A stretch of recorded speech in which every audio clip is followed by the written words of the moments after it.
Bonjour, dans la première vidéo sur les places vacantes, j'ai expliqué le concept de place vacante et combien ce concept était utile pour affiner son plan de jeu. Dans cette seconde vidéo, j'analyse deux exemples concrets. Voici le premier exemple. Est ouvre de 1 cœur et Sud conclut à 3 piques. Ouest entame le 7 de cœur, pris en Est par l'As. Est continue du 8 de cœur, Sud joue le 10 et Ouest coupe du 2 de pique. Ouest alors joue le 3 de trèfle pour l'As en Est. Est renvoie le 4 de cœur, le 2 en Sud et Ouest coupe encore du 3 de pique. Ouest renvoie enfin le roi de trèfle, Est met le 4 et Sud coupe du 5. Maintenant, supposons que Sud, au début du jeu, a estimé que les piques étaient plutôt 3-1 que 2-2, a priori 50% contre 41%. Et dans ces conditions, Sud pense qu'il faut faire l'impasse au roi de pique et à la 6e levée, il n'a pas changé d'idée. Pour faire l'impasse, il faut remonter au mort. Et la seule possibilité, c'est de couper le 3e carreau. Sur les 3 premiers coups de carreau, Ouest et Est fournissent. Une fois au mort, on présente la dame de pique et Est joue le 4. Le déclarant fait l'impasse, comme il l'avait prévu, mais oups, Ouest prend du roi. Pas de chance. Sud a fait une erreur en s'arrêtant aux probabilités a priori. En plus, il a pris le risque d'une surcoupe à carreau. Il aurait vraiment dû examiner les places vacantes. On sait qu'il ne reste en Ouest qu'une seule place vacante. On sait aussi qu'en Est, il reste 4 places vacantes. Ce qui veut dire que le roi de pique a 4 chances contre 1 de se trouver en Est. Il ne faut donc pas faire l'impasse en espérant juste que le roi soit encore en Est. Voici un deuxième exemple. Regardez bien les enchères.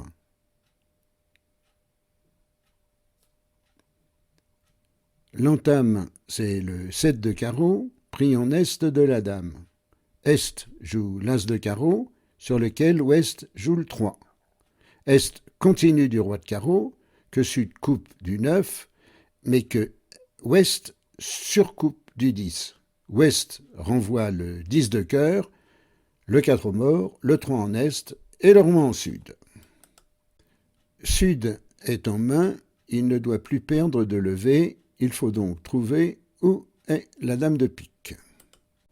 Il reste 4 piques dehors, le 4, le 5, le 7 et la dame. A priori, ces 4 cartes sont plutôt réparties 3-1 à 50% des cas que 2-2, 41% des cas, ce qui conduit à faire l'impasse. Mais de quel côté faudrait-il la faire? La recherche des places vacantes va nous aider. Tous les carreaux sont localisés. Il y en a 2 en Ouest, 6 en Est. Mais les piques, eux, ne sont pas encore localisés car on n'a pas vu toutes les petites cartes. Il en manque encore 3. À ce stade, il y a donc 7 places vacantes en Est et 11 en Ouest. Et la dame de pique sera plutôt en Ouest. On va donc commencer par l'As de pique sur lequel Ouest et Est fournissent réciproquement le 4 et le 5. On continue du valet sur lequel Ouest joue la dernière petite carte, le 7. Les places vacantes viennent de changer puisque maintenant, les piques peuvent être comptabilisées. On voit que maintenant, il y a 8 places vacantes en Ouest et 6 en Est. Donc à ce stade, les chances sont de 8 contre 6 en faveur de l'impasse contre Ouest. Ah, objection, et si on ne regardait que les piques? Voilà ce qui pourrait bien nous tromper. Je vous laisse le soin de lire tranquillement la diapo ci-dessous et je vous retrouve dans quelques secondes.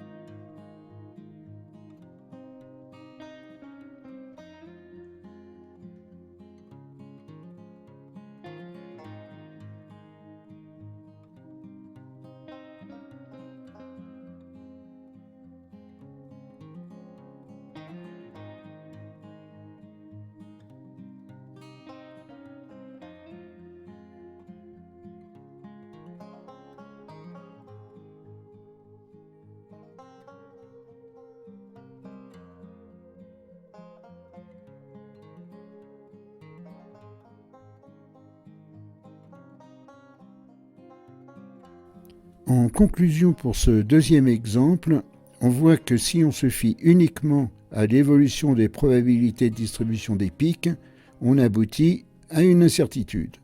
On n'aurait au final qu'une chance sur deux de trouver le bon côté. Mais dès qu'on intègre les places vacantes dans le calcul, les choses changent du tout au tout, car on a 8 chances sur 6 de faire l'impasse du bon côté, 57%, et ça c'est mieux que 50%. Voilà, j'ai fini pour cette vidéo, mais à bientôt pour la vidéo suivante sur le même sujet.